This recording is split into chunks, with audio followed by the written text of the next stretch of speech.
Hello dear students, मैं doctor Dinesh Kumar आप सभी लोगों का फिजिक्स हाईवेज चैनल पर एक बार फिर से स्वागत करता हूं।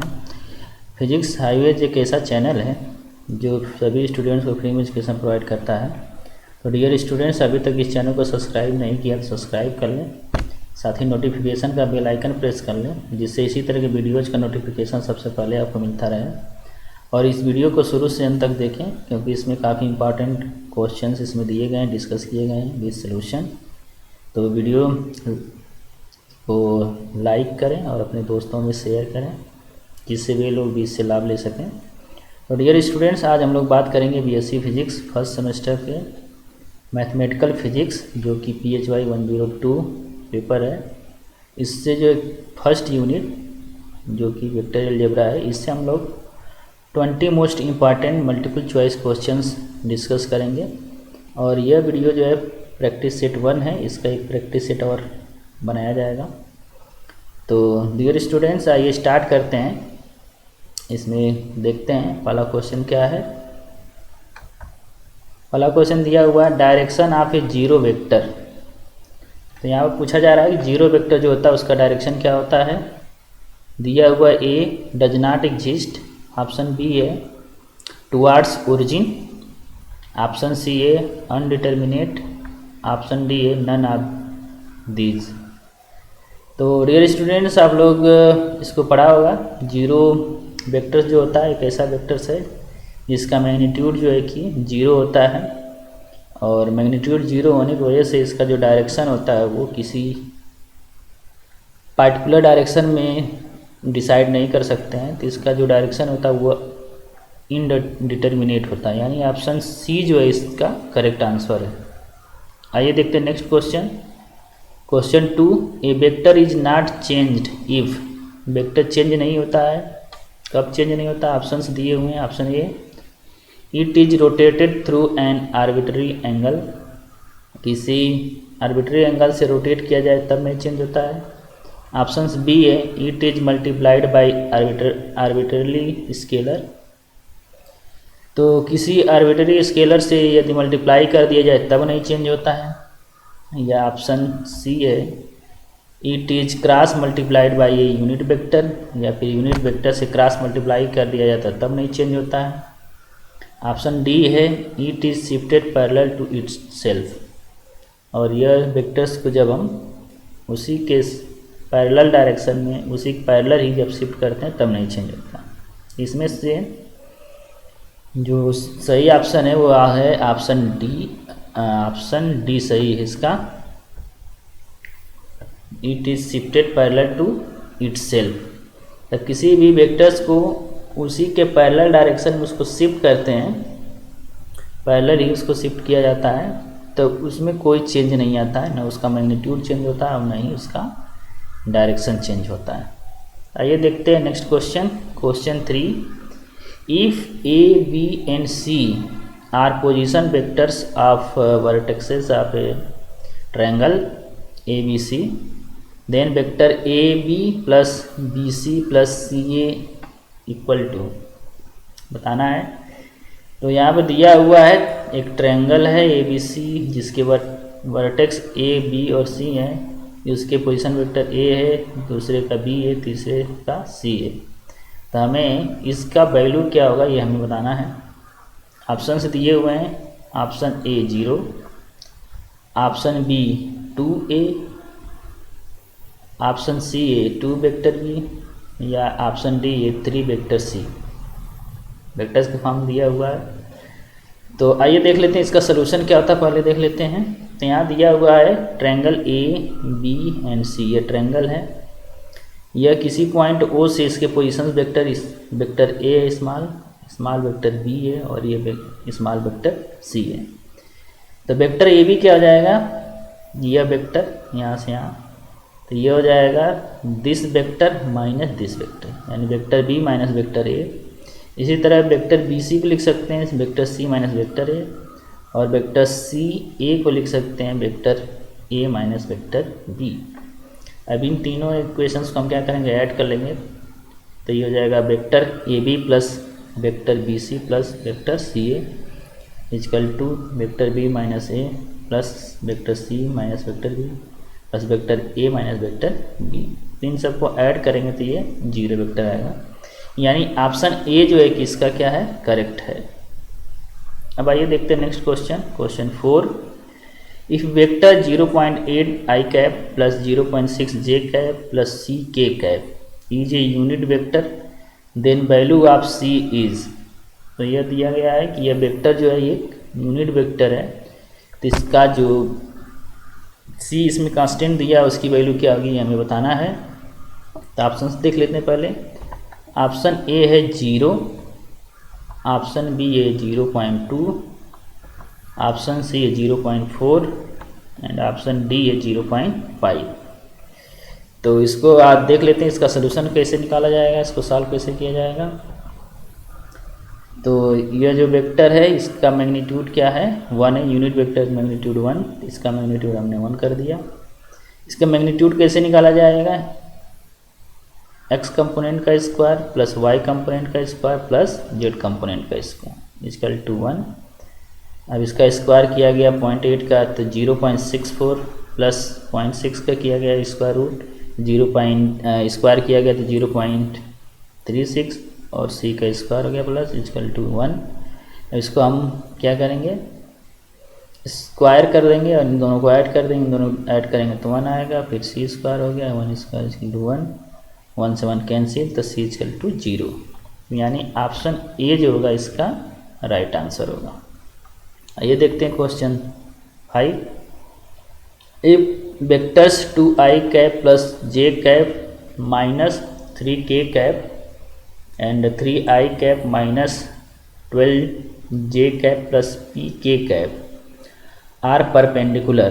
तो ये दो वेक्टर्स हैं, ये दोनों क्या हैं, परपेंडिकुलर हैं। Then value of p is, तो यहाँ पर जो p है इसकी क्या वैल्यू होगी ये हमें बताना है। ऑप्शंस दिए हुए हैं, option A 2, option B -2, option C 3 and option D -3। तो आइए देख लेते हैं इसको कैसे लगाएंगे, इसका क्या सोल्यूशन है। मान लेते हैं कि यह जो वेक्टर वो ए के बराबर, तो vector A equal to 2i cap plus j cap minus 3k cap हो गया, और इस वेक्टर को हमने मान लिया कि ये वेक्टर क्या है, b है। अब ये दोनों क्या है, परपेंडिकुलर है, परपेंडिकुलर ये दोनों का डॉट प्रोडक्ट क्या होगा, 0 होगा, तो a dot b equal to 0। फिर a डॉट b निकालेंगे तो x कंपोनेंट एक साथ मल्टीप्लाई हो जाएंगे, y एक साथ और z एक साथ, बाकी 0 हो जाएंगे। तो 2 into 3 plus 1 into -12 plus -3 into p equal to 0 हो गया।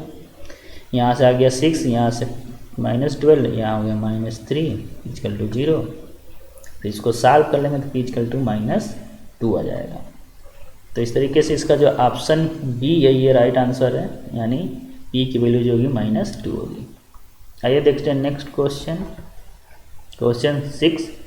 If two vectors vector A and vector B are parallel then, ये और बी क्या है, पैरेलल हैं, तो क्या होगा। ऑप्शन ए है a dot B equal to 0, option B है a dot B equal to A B, option C है a cross B equal to A B, option D है vector A plus vector B equal to A B. तो ये देख लेते हैं, इसका answer जो होगा ये होगा answer B, A dot B equal to A B, क्योंकि ये ए और बी जो वेक्टर्स हैं ये क्या हैं, 0 वेक्टर्स, मतलब पैरेलल वेक्टर्स हैं, तो इनके बीच जो एंगल होगा थीटा वो क्या होगा, 0 होगा। और ए डॉट बी जो होता है ये ए बी कास थीटा होगा, तो कास थीटा की वैल्यू क्या आ जाएगी 1, तो ये 1 हो जाए, ये आ जाएगा ऑप्शन बी, और बाकी जो होंगे नहीं होंगे सही। आइए देखते हैं next question, question 7। If a1i cap plus a2j cap is a unit vector and perpendicular to 4i cap minus 3j cap then, तो यहाँ कहा जा रहा है ये वेक्टर जो एक यूनिट वेक्टर है जो कि क्या है, परपेंडिकुलर है इस वेक्टर के। देन a1 और a2 की वैल्यू क्या होंगी, ऑप्शंस दिए हुए, पहला option a1 equal to 0.6 and a2 equal to 0.8, option B a1 equal to 0.3 and a2 equal to 0.4, option C A1 equal to 0.8 and A2 equal to 0.6। Option D है A1 equal to 0.4 and A2 equal to 0.3। तो आइए देख लेते हैं इसका solution क्या है, कैसे निकाला जाएगा। ये थोड़ा सा लेंदी है। यहाँ पर हम मान लेंगे vector A equal to A1 i cap plus A2 j cap, और दूसरे वेक्टर्स का मान लेंगे vector B equal to 4i cap minus 3j cap. अब यहाँ दिया हुआ vector A and vector B क्या है, परपेंडिकुलर है, तो A dot B equal to 0 होगा। और फर्दर दिया कि जो ये वेक्टर पहला वेक्टर है वेक्टर A, ये यूनिट वेक्टर है, तो इसका मैग्नीट्यूड क्या होगा, 1 होगा। तो इसका मैग्नीट्यूड हम निकाल लेंगे तो आ जाएगा under root A1 square plus A2 square, और ये इजकल टू 1 हो जाएगा। इसका स्क्वायर कर देंगे तो A1 square plus A2 square equal to 1 हो जाएगा। अब यहाँ से इक्वेशन 1 जो कि A dot B equal to 0 है, इससे हम A डॉट B निकालेंगे, यानी इन दोनों का स्केलर प्रोडक्ट लेंगे तो ये 4A1 माइनस 3A2 आएगा, इजकल टू 0 पुट कर देंगे। यहाँ से A1 या A2 की वैल्यू निकाल लेंगे, तो यहाँ हमने A1 की वैल्यू निकाल लिया, तो A1 इजकल टू 3/4A2 आ गया। अब इस वैल्यू को इक्वेशन 2 में क्या करेंगे, पुट कर देंगे, तो ये हो जाएगा 3/4A2 का होल स्क्वायर प्लस A2 का स्क्वायर इजकल टू 1। तो इन दोनों को सॉल्व किया तो ये आ गया 25/16 A2 स्क्वायर इजकल टू 1। तो यहाँ से A2 इजकल टू आ जाएगा, यहाँ से इसको सॉल्व करेंगे तो 4/5 आ जाएगा, और A2 इजकल टू इसको डेसिमल में करेंगे तो 0.8 आ जाएगा, और इसकी वैल्यू इस वाली इक्वेशन में रख देंगे। यहाँ से हमें A1 की वैल्यू 0.6 आ जाएगी। तो यहाँ पर हो जाएगा A1 equal to 0.6 and A2 equal to 0.8। तो इस तरीके से देखा जाए तो ये ऑप्शन ए जो इसका राइट आंसर है, यानी A1 equal to 0.6 and A2 equal to 0.8। आइए देखते हैं next question, question 8। If vector A equal to 2i cap minus 3j cap and vector B equal to 2j cap plus 3k cap, then vector A plus B dot product vector A minus vector B will be. तो A और B दो वेक्टर्स दिए हुए हैं, यहाँ पर इसकी वैल्यू निकालना है। इनको एक बार ऐड किया जाएगा और दूसरी बार क्या किया जाएगा, सब्ट्रैक्ट किया जाएगा। जो वेक्टर्स आएंगे उनका हमें डॉट प्रोडक्ट लेना है। तो ये देखते हैं ऑप्शंस क्या दिए हुए हैं। ऑप्शन ए है -10, ऑप्शन बी है -8, ऑप्शन सी है 9 एंड ऑप्शन डी है 0। तो आइए देखते हैं इसको कैसे लगाएंगे। तो इसमें हो गया वेक्टर ए इजकल टू दिया है जो हमने लिख लिया है, वेक्टर बी ये हो गया। अब इन दोनों वेक्टर्स को वेक्टर ए प्लस बी कर लिया तो ये आ गया, ए माइनस बी कर लिया तो ये आ गया। इन दोनों का डॉट प्रोडक्ट लेंगे तो 2 × 2 यहाँ हो गया, -1 × -5 यहाँ हो गया, और 3 × -3 यहाँ हो गया। इन दोनों को ऐड किया 4 आ गया, यहाँ से आ गया 5 और यहाँ से आ गया -9। इन दोनों को जोड़ देंगे तो +9 - 9 इजकल टू 0, यानी इन दोनों इसकी जो वैल्यू होगी ये क्या आएगी 0, जो कि ऑप्शन डी है। तो ऑप्शन डी इसका राइट आंसर है। तो ये देखते हैं नेक्स्ट क्वेश्चन, क्वेश्चन 9। इसमें दिया है ब्रैकेट में A vector A dot I cap into I cap plus vector A dot J cap into फिर J cap plus A vector A dot K cap is equal to. तो इसकी value बताना है किसके इक्वल है। इसके options दिए हुए हैं।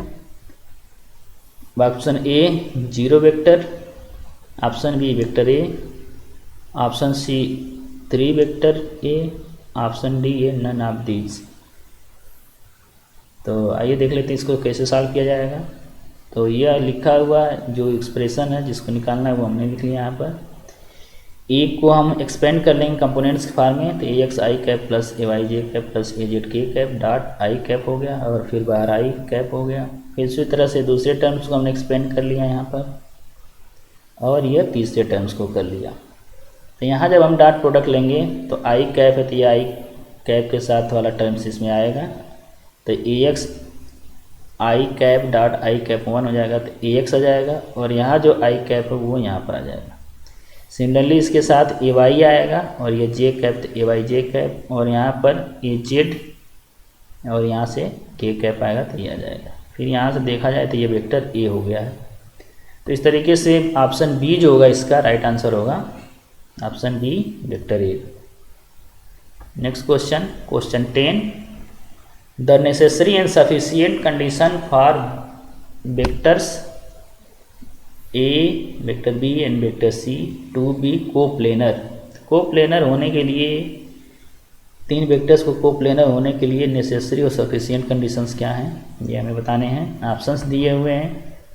Option A, vector A cross vector B cross C equal to 0, यानी ट्रिपल वेक्टर प्रोडक्ट जो होगा वो 0 होगा। ऑप्शन बी है A dot B cross C equal to 0, यानी इनका स्केलर ट्रिपल प्रोडक्ट 0 होगा। या फिर ऑप्शन सी है A cross B cross C equal to A B C. या फिर ऑप्शन डी है A dot B dot C equal to A B C. तो डियर स्टूडेंट्स, आप लोग जानते हैं कि जो तीन वेक्टर्स यदि कोप्लेनर हैं तो उससे कोई वॉल्यूम का फॉर्मेशन नहीं होता है, और स्केलर ट्रिपल प्रोडक्ट जो है वॉल्यूम को इंडिकेट करता है। इसलिए जो इन तीनों वेक्टर्स का जो स्केलर ट्रिपल प्रोडक्ट होगा वो क्या होगा, 0 होगा। यानी ऑप्शन बी जो होगा वो क्या होगा, सही होगा, A dot B cross C equal to 0। आइए देखते हैं next question, question 11, a bird flies from point -3 meter 4 meter comma -3 meter to point 7 meter comma -2 meter comma -3 meters. The bird's displacement is. तो डियर स्टूडेंट्स, यहाँ पर दिया हुआ ये coordinates basically दिया है, इसकी जो लेंथ XYZ लिया गया कोऑर्डिनेट्स वो मीटर में है, और उसी तरह से ये दूसरे पॉइंट्स का कोऑर्डिनेट्स है मीटर में। तो इसमें हमें डिस्प्लेसमेंट बताना है कि बर्ड्स का डिस्प्लेसमेंट कितना होगा। ऑप्शंस दिए हुए हैं। Option A 4i cap plus 2j cap minus 6k cap meter. Option B है 10i cap minus 6j cap meter में है। Option C 4i cap minus 2j cap meter. And option D है 10i cap plus 6j cap minus 5k cap meter. आइए देख लेते हैं इसको कैसे सॉल्व करेंगे। यहाँ पर 2 पॉइंट्स दिए हुए हैं, ये फर्स्ट पॉइंट ये सेकेंड पॉइंट है। तो जो डिस्प्लेसमेंट होगा बर्ड्स का वो क्या होगा, सेकेंड पॉइंट का जो पोजीशन वेक्टर होगा वो माइनस फर्स्ट पॉइंट का पोजीशन वेक्टर, यानी final position vector minus initial position vector. तो इससे ये वेक्टर्स बन जाएगा 7i cap minus 2j cap minus 3k cap, और ये माइनस हो जाएगा ब्रैकेट में, इसका जो हो जाएगा vector -3i cap plus 4j cap minus 3k cap. इन दोनों को सॉल्व कर लिया जाएगा, मल्टीप्लाई करके दिया जाएगा, फिर इसको एक साथ ऐड कर लिया जाएगा तो ये आ जाएगा 10i cap minus 6j cap. यहाँ पर k जो है एक पॉजिटिव साइन एक नेगेटिव साइन है तो कैंसिल हो जाएगा। तो यहाँ आप देख सकते हैं कि जो बर्ड्स का डिस्प्लेसमेंट वो XY प्लेन में है, Z प्लेन में नहीं है, या Z एक्सिस की तरफ इसका नहीं जा रहा है। इसका जो आंसर है वो है ऑप्शन बी, देख सकते हैं यहाँ से। अब आते हैं next question, question 12, A cross B cross C is given by. तो यहाँ वेक्टर ए वेक्टर बी और वेक्टर सी के बीच का ट्रिपल वेक्टर प्रोडक्ट बताना है कि क्या होता है इसका फार्मूला। ऑप्शंस दिए हुए, option A dot C into B minus A dot B into C. Option B है A dot C into B plus A dot B into C. Option C है A cross B cross C. Option D है A B C. तो इसका ये formula है basically. तो यहाँ पर आपको पता ही होगा ये जो ब्रैकेट जो वेक्टर्स हैं ये जो है कि 1 by 1 आ जाते हैं। एक ये वाला जो है कि यहाँ पर आ जाता है, दूसरा यहाँ आ जाता है, और इसके बाद जो बचता है उनका स्केलर प्रोडक्ट लिया जाता है तो यहाँ पर ये आ जाता है। तो इस तरीके से ऑप्शन ए जो है कि इसका राइट आंसर है, ये फार्मूला ही होता है। तो ये ऑप्शन ए जो इसका राइट है। अब आइए देखते हैं next question, question 13, which of the following relation is incorrect. तो नीचे जो रिलेशंस दिए हैं ऑप्शंस के फॉर्म में, उनमें से कौन सा इनकरेक्ट है। इनकरेक्ट बताना, करेक्ट नहीं। ऑप्शंस ए है A dot B equal to B dot A. Option B है A dot B equal to A B cos theta. Option C है A cross B equal to B cross A. Option D है A cross B equal to A B sine theta N cap. तो यहाँ पर देख सकते हैं जो ये स्केलर प्रोडक्ट है, तो स्केलर प्रोडक्ट जो एक कम्यूटेटिव होता है जो कि ए बी कास थीटा से डिफाइन होता है, तो ये दोनों सही हैं। नीचे ए क्रॉस बी है ए बी साइन थीटा और एन कैप डायरेक्शन इसको दिखाता है, ये भी सही है। लेकिन ये वाला गलत है क्योंकि A cross B equal to minus B cross A होता है, न कि बी क्रॉस ए होता है। तो ये कम्यूटेटिव नहीं होता, इसमें माइनस साइन आ जाता है।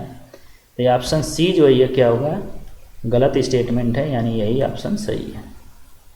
आइए देखते हैं next question, question 14।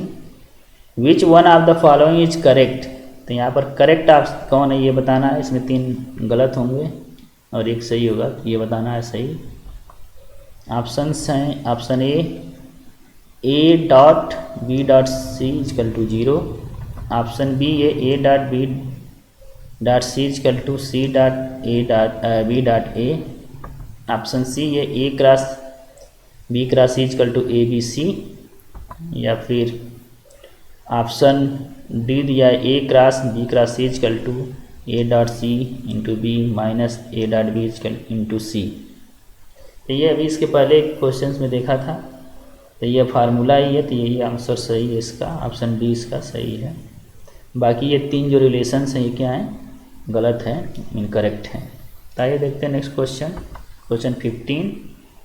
A particle is displaced from point 112 to 245 under the influence of a constant force I minus 3 I cap minus 3 J cap plus 8 K cap. The work done is, यहाँ work done बताना है। तो options दिए हुए हैं 16 unit A option, option B 12 unit, option C 18 unit, option D 0 unit.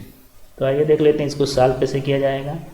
तो यहाँ force दिया हुआ है equal to I cap minus 3 J cap plus 8 K cap. जो इसका डिस्प्लेसमेंट हो जाएगा दिस सेकेंड पॉइंट से सेपरेट कर देंगे रिस्पेक्टिवली फर्स्ट पॉइंट को। तो ये हो जाएगा 2 माइनस 1 आई कैप प्लस 4 माइनस 1 जे कैप प्लस 5 माइनस 2 के कैप, ये आ जाएगा। इसको सॉल्व कर लेंगे तो ये आ जाएगा आई cap plus 3 J cap plus 3 के कैप। वर्क डन जो होता है यह स्केलर डॉट प्रोडक्ट होता है या स्केलर प्रोडक्ट होता है फोर्स और डिस्प्लेसमेंट के बीच में।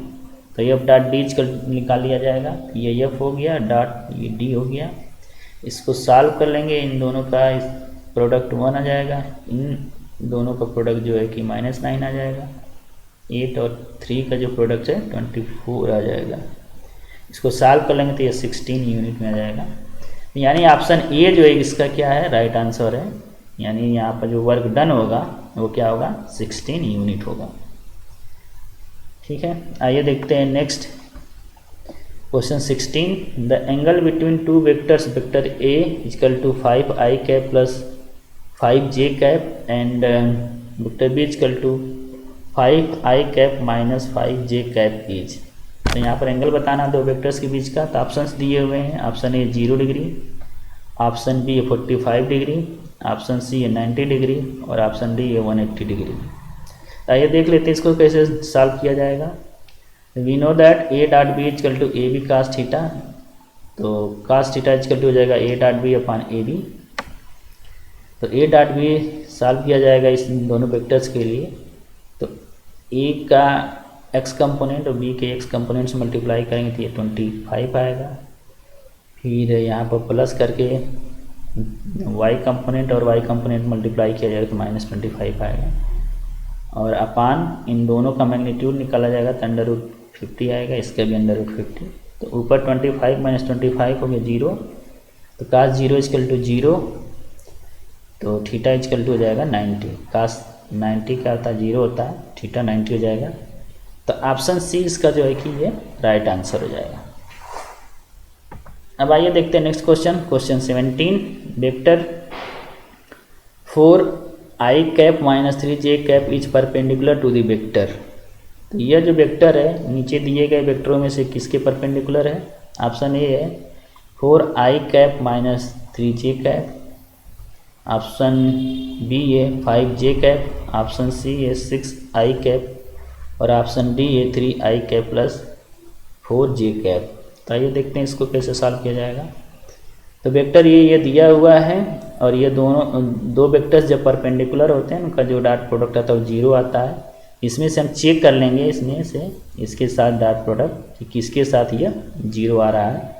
तो ऑप्शन डी का यदि हम लेते हैं वेक्टर, इसको वेक्टर बी मान लें 3i cap plus 4j cap, इन दोनों का स्केलर प्रोडक्ट लेते हैं तो ये 0 दे रहा है। तो इसका मतलब जो ये है वेक्टर ऑप्शन डी में दिया हुआ वेक्टर, ये जो है कि ऊपर दिए गए वेक्टर्स की क्या है?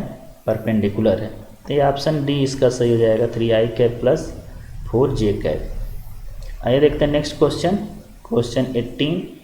If A dot B equal to A B then angle between vector A and vector B is. तो वेक्टर ए और वेक्टर बी का डॉट प्रोडक्ट ए बी के बराबर हो गया है यहाँ पर। तो इनके बीच का एंगल क्या होगा ये हमें बताना है। ऑप्शन दिए हुए हैं, option A pi, option B पाई/2, ऑप्शन सी है 0 एंड ऑप्शन डी है पाई/4। आइए देख लेते हैं इसको कैसे सॉल्व किया जाएगा। तो यहाँ दिया हुआ है A dot B equal to A B है और ए डॉट बी को हम लिख सकते हैं ए बी कास थीटा, जो ये हो जाएगा ए बी जो कि दिया ही है। यहाँ ए बी से ए बी कैंसिल हो जाएगा तो कास थीटा इजकल टू 1 हो जाएगा। तो कास थीटा 1 आ रहा है, इसका मतलब ये है कि थीटा की वैल्यू 0 डिग्री होगी या फिर 0 रेडियन हो जाएगा। इस तरीके से ऑप्शन सी इसका जो है कि सही है। थीटा जो होगा ए एंड बी के बीच में वो 0 होगा, यानी ए और बी जो हैं दोनों पैरेलल हैं। आइए देखते हैं next question. If magnitude of vector A cross vector B equal to A B then angle between A and B is.